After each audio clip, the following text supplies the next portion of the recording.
দর্শক আপনাদের আমন্ত্রণ জানাচ্ছি রিপ্লাই টু বাংলা নিউজের আন্তর্জাতিক সংবাদে। প্রথমে জানিয়ে দেব সংবাদ শিরোনাম। সেনাবাহিনীর ওপর আস্থা হারিয়ে এবার দেশবাসীকে অস্ত্র হাতে যুদ্ধে যাওয়ার নির্দেশ আর্মেনিয়ার প্রধানমন্ত্রীর। অরুণাচলে ভারতীয় নিরাপত্তা বাহিনীর ওপর গ্রেনেড হামলা, জওয়ান নিহত। লাদাখ থেকে কাশ্মীর পর্যন্ত টানেল বানাচ্ছে ভারত। বিএসএফ এর হাতে নির্যাতনের শিকার 4 বাংলাদেশি। এবার বিস্তারিত খবরটি শুনতে আমাদের চ্যানেলের সাথে থাকুন। চ্যানেলটি সাবস্ক্রাইব করবেন, ভিডিওতে একটি লাইক দিবেন, কমেন্টে আপনার মূল্যবান মতামত জানিয়ে দিবেন। সেনাবাহিনীর ওপর আস্থা হারিয়ে এবার দেশবাসীকে অস্ত্র হাতে যুদ্ধে যাওয়ার নির্দেশ আর্মেনিয়ার প্রধানমন্ত্রীর। এবার বিস্তারিত। সেপ্টেম্বর মাসের 27 তারিখ থেকে নাগোর্নো কারাবাখ নিয়ে আজারবাইজান ও আর্মেনিয়ার মধ্যে নতুন করে যুদ্ধ বন্ধ হওয়ার এখনও পর্যন্ত কোনো সম্ভাবনা তৈরি হয়নি। প্রথম দফা যুদ্ধবিরতির মধ্যে দ্বিতীয় যুদ্ধবিরতি চুক্তিও ব্যর্থ হওয়ার পরে দুই দেশের মধ্যে এক লড়াই আরও তীব্র হয়েছে। দুই দেশের অভিযোগ, সাধারণ মানুষের ওপর আক্রমণ চালানো হচ্ছে। আজারবাইজানে বেসামরিক মানুষদের ওপর হামলা করছে আর্মেনিয়া সেনাবাহিনী। অন্যদিকে আজারবাইজানে সেনাবাহিনীও নাগোর্নো কারাবাখের বিশাল এলাকা কার্যত ধ্বংসস্তূপে পরিণত করেছে। 1990-এর দশকে আজারবাইজানের মুসলিম জনগোষ্ঠীকে হটিয়ে কারাবাখ দখল করে বাস করত আর্মেনিয়ারা এখন আশ্রয়ের খোঁজে পালাতে শুরু করেছে। এই পরিস্থিতিতে রাশিয়ার রাজধানী মস্কোতে আজারবাইজান ও আর্মেনিয়ার মধ্যে তৃতীয় দফার বৈঠক শুরু হয়েছে। রাশিয়ার পররাষ্ট্রমন্ত্রীর মধ্যস্থায় বৃহস্পতিবার দুই দেশের পররাষ্ট্রমন্ত্রী ফের বৈঠক শুরু করেন। শুক্রবার মস্কোতে তাদের বৈঠক করার কথা মার্কিন পররাষ্ট্র মাইক পম্পেওর সাথে, তবে এখনও যুদ্ধ বন্ধের কোনো ইঙ্গিত নেই। অরুণাচলে ভারতীয় নিরাপত্তা বাহিনীর ওপর গ্রেনেড হামলা, জওয়ান নিহত। এবার বিস্তারিত। ভারতের উত্তর পূর্বাঞ্চলীয় রাজ্য অরুণাচলে ভারতীয় আধাসামরিক বাহিনীর ওপর গ্রেনেড হামলার ঘটনা ঘটেছে। রাজ্যটিতে ভারতীয় আধাসামরিক বাহিনী, আসাম রাইফেলস সহ একটি টহল দলের ওপর হামলা হয়।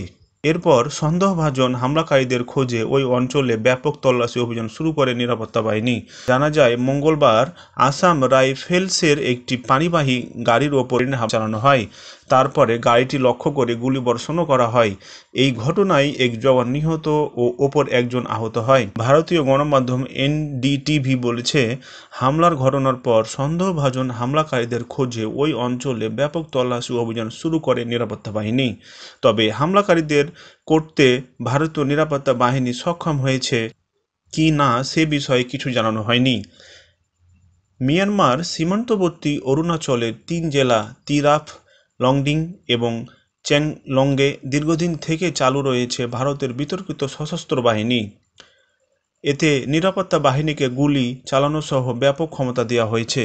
এসব অঞ্চলে সক্রিয় রয়েছে ভারতে নিষিদ্ধ ঘোষিত বেশ কয়েকটি সশস্ত্র গোষ্ঠী। আসাম ও নাগাল্যান্ডে সক্রিয় এসব গোষ্ঠীর কোনোটির আস্তানা রয়েছে মিয়ানমারের অভ্যন্তরে, যেখান থেকে বেরিয়ে ভারতীয় নিরাপত্তা বাহিনীর ওপর হামলা শেষে তারা আবার ফেরত যায়। এই মাসের শুরুতে চেংলাং জেলায় আরও একবার হামলা শিকার হয় আসাম রাইফেলসের সদস্যরা।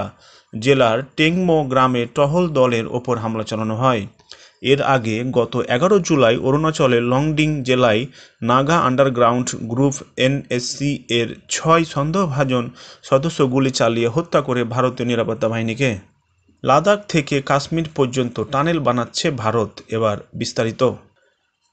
লাদাখের গালওয়ান উপত্যকায় চীনের সেনার সাথে সংঘর্ষ হওয়ার পর থেকেই সীমান্তবর্তী এলাকায় যোগাযোগ ব্যবস্থা উন্নত করার পরিকল্পনা নিয়েছে ভারত। এ বিষয়ে চীন তীব্র আপত্তি জানালেও কোনো গুরুত্ব দেয়নি নয়াদিল্লি। চীনকে পাত্তা না দিয়েই গত 3 অক্টোবর 10,000 ফুট উচ্চতায় বিশ্বের উচ্চতম হাইওয়ে টানেলের উদ্বোধন করেছে ভারতের প্রধানমন্ত্রী নরেন্দ্র মোদী। এবার জানা গেল, লাদাখ থেকে কাশ্মীর পর্যন্ত 100 কিলোমিটার রাস্তার জন্য কমপক্ষে 10টি টানেল তৈরি করা হচ্ছে। বর্ডার রোড অর্গানাইজেশন সূত্রে জানা গেছে, সীমান্তবর্তী এলাকাগুলোতে যোগাযোগ ব্যবস্থা উন্নত করার জন্য ইতিমধ্যে অনেক রাস্তা তৈরি করা হয়েছে। এবার লাদাখ থেকে কাশ্মীর পর্যন্ত ভারতীয় সেনা ও সাধারণ মানুষের যানবাহন যাতে সারা বছর যাতায়াত করতে পারে তা নিশ্চিত করার চেষ্টা চলছে। এজন্য 100 কিলোমিটার এলাকা জুড়ে কমপক্ষে 10টি টানেল বানানোর পরিকল্পনা নেওয়া হয়েছে। এর মধ্যে কিছু জায়গার উচ্চতর 17,000 ফুটের বেশি। ফলে কাজ করতে গিয়ে বিভিন্ন প্রতিকূলতার সম্মুখীন হতে হচ্ছে, তবে খুব তাড়াতাড়ি সব বাধা দূর করে টানেল তৈরির কাজ সম্পূর্ণ হবে। জানা গেছে, গত 3 তারিখে প্রধানমন্ত্রী যে অটল টানেলের উদ্বোধন করেছেন তার ফলে হিমাচল প্রদেশের মানালি থেকে লাদাখের লেহ পর্যন্ত সারা বছর যাতায়াত করা যাবে। কিন্তু লাহুল ও স্পিতি এলাকায় ধারাবাহিকভাবে যোগাযোগ রাখতে লাদাখে আরও 8টি টানেল বানানোর প্রয়োজন। বেশ কয়েকটি টানেল তৈরি করতে হবে কাশ্মীরের সীমান্তবর্তী এলাকা যাতায়াতের জন্য। প্রসঙ্গত, অটল টানেলের উদ্বোধনের পর গত সপ্তাহে বর্ডার রোড অর্গানাইজেশনের তৈরি করা 44টি ব্রিজ উদ্বোধন করেছেন প্রতিরক্ষা মন্ত্রী রাজনাথ সিং। বিএসএফের হাতে নির্যাতনের শিকার 4 বাংলাদেশি। এবার বিস্তারিত। রাজশাহী সীমান্তে বিএসএফের হাতে নির্যাতনের শিকার হয়েছে 4 বাংলাদেশি। 4 জেলেকে ধরে নিয়ে গিয়ে নির্যাতনের পর ছেড়ে দিয়েছে ভারতীয় সীমান্ত রক্ষা বাহিনী। বুধবার রাত 10:30টার দিকে নির্যাতনের শিকার এই জেলেদের রাজশাহী মেডিকেল কলেজ হাসপাতালে ভর্তি করা হয়েছে। পবার হরিপুর ইউনিয়ন পরিষদের চেয়ারম্যান বজলে রেজভী আল হাসান মঞ্জিল বিষয়টি নিশ্চিত করেছেন। তিনি জানান, মাছ ধরার সময় বুধবার ভোরে পদ্মা নদী থেকে এই 4 জেলেকে 3টি নৌকাসহ ধরে নিয়ে যায় বিএসএফ। সীমান্ত এলাকায় মাছ ধরার কারণে তাদের নির্যাতন করা হয়। এই 4 জেলের শরীরে বিভিন্ন অংশে লাঠির আঘাতের চিহ্ন রয়েছে। নির্যাতনের পর বুধবার সন্ধ্যার দিকে বিএসএফ তাদের ছেড়ে দেয়। এরপর তারা বাড়ি ফিরে এলে রাতে হাসপাতালে ভর্তি করা হয়। বিএসএফের 4 জেলেকে ছেড়ে দিলেও তাদের 2টি নৌকা দেয়নি বলেও জানান চেয়ারম্যান বলেন, জেলেরা এনজিও থেকে ঋণ নিয়ে নৌকা দুটি তৈরি করেছিল। একটি নৌকার দাম ছিল লাখ টাকা। নৌকা দুটি ফেরত পেলে ভালো হতো। Border guard Bangladesh BGB Rajshahi 1 ব্যাটালিয়নের অধিনায়ক লেফটেন্যান্ট কর্নেল ফেরদৌস জিয়া উদ্দিন মাহমুদ 4 জেলেকে ধরে নিয়ে গিয়ে নির্যাতনের ঘটনা সত্যতা স্বীকার করে বলেন, বৃহস্পতিবার সারাদিনের মধ্যে যে কোনো সময় বিএসএফের সঙ্গে তাদের এ বিষয়ে পতাকা বৈঠক হওয়ার কথা রয়েছে। তারা এ ঘটনার প্রতিবাদ জানাবেন, নৌকা ফেরত আনার চেষ্টা করবেন। ধন্যবাদ। রিপ্লাই টু বাংলা নিউজের আন্তর্জাতিক খবর শোনার জন্য আমাদের চ্যানেলের পাশে থাকুন। চ্যানেলটি অবশ্যই সাবস্ক্রাইব করবেন এবং আপনাদের কাছে রিকোয়েস্ট থাকবে ভিডিওটি একটি লাইক দিবেন।